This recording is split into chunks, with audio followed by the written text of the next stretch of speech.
vidiš ovo, šta su objavili za mač? Ne zezaj! Ja moram Milanu odmah da pošaljem.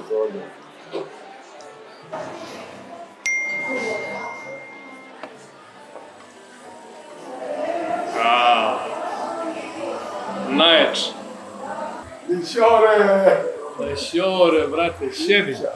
Vidiš što pišu, o tebi se radi.